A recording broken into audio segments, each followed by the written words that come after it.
Saya tidak peduli siapapun Anda. Anda pernah bermaksiat, Anda pernah berbuat salah. Kita manusia yang tidak luput dari dosa. Tapi saya ingin berikan tawaran dari Al-Quranul Karim. Quran surah keempat An-Nisa ayat 100, posisi paling kiri sebelah bawah. Pernah ada orang berbuat maksiat yang tak terlukiskan. Ada seorang yang pernah bunuh orang. Bunuhnya bukan 1, 2, 100 orang. Tak terlukiskan bilangannya. Kriminalitas tidak perlu diukur karena Anda akan lelah menghitungnya. Ketika Allah berkenan memberikan hidayah kepadanya, Masya Allah. Dan hidayah selalu terbuka pada siapapun sepanjang ia mau mengambilnya sebelum nyawa sampai di kerongkongannya. Tiba-tiba datang ia pada seorang alim dan berkata, saya ingin berubah. Alim ini kemudian menyampaikan pada orang dimaksud, Anda bukan berarti tidak bisa menjadi orang baik. Hanya Anda tinggal di lingkungan yang tidak mendukung Anda jadi baik. Keluarlah dulu dari tempat itu. Pergilah ke majlis ilmu sifulan, tempatnya ada di sana. Datang ke sana, belajarlah, dan Allah akan bimbing Anda berubah dari keburukan menjadi orang yang terbaik. Didengarlah nasihat alim ini. Berangkatlah orang dimaksud, menempuh perjalanannya. Tiba-tiba Masya Allah, belum sampai ke tujuan, di pertengahan jalan, konon disebutkan lebih sejengkal, tiba-tiba maut datang menjemputnya. Thumma yudrikul maut. Apa yang terjadi? Langkahnya dihitung sebagai ibadah. Dalam terapnya dia beristighfar, tobat kepada Allah subhanahu wa ta'ala. Taubat yang menghadirkan cinta Allah subhanahu wa ta'ala. Quran surah kedua ayat 222 di ujung ayatnya. Innallaha yuhibbut tawwabin. Allah mencintai orang-orang taubat. Dan cinta Allah menghadirkan ampunan bagi seluruh dosanya. Quran surah ketiga Ali Imran ayat 31, paling kiri sebelah atas. Qul in kuntum tuhibbunallaha fattabi'uni yuhibbukumullah. Allah cintai orang yang mau taat pada Rasulnya. Lihat, ketika Allah mencintai seorang hamba, wa yaghfir lakum dzunubakum, Allah ampuni seluruh dosa-dosanya.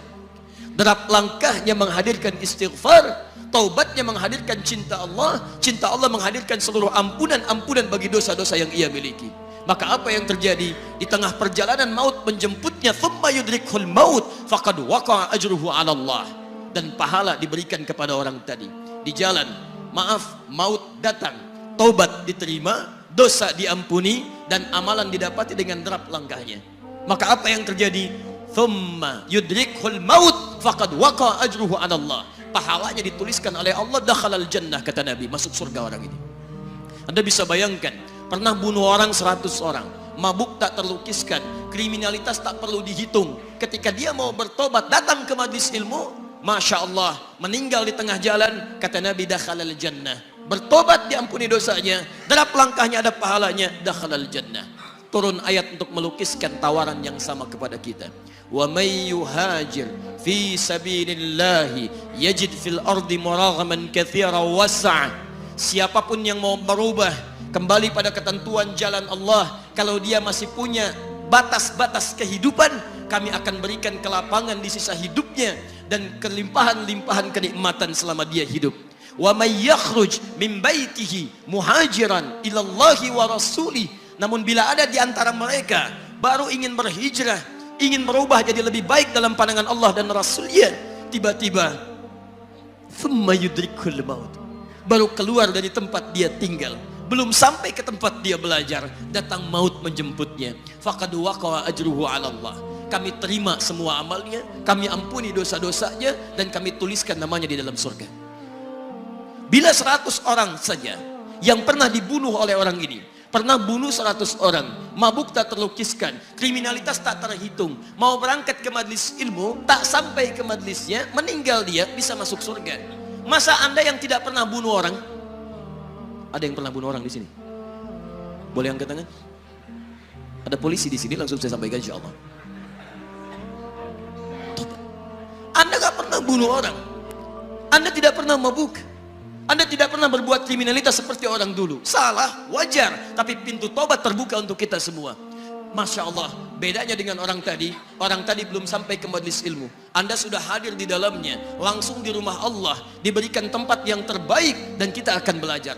Kalau dengan semua ini belum mempermudah Anda ke surga, dengan cara apa lagi Allah mesti mengantarkan Anda ke surga? Kalau dengan duduknya Anda di sini belum mau juga bertobat, dengan cara apa lagi Allah harus membimbing Anda bertobat?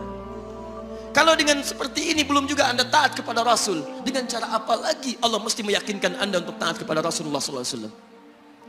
Karena itu teman-teman sekalian, mari kita pelajari ilmunya, dan dengan ilmu itu akan membimbing kita insya Allah kembali kepada Allah sampai mengajak keluarga kita ke surga insya Allah.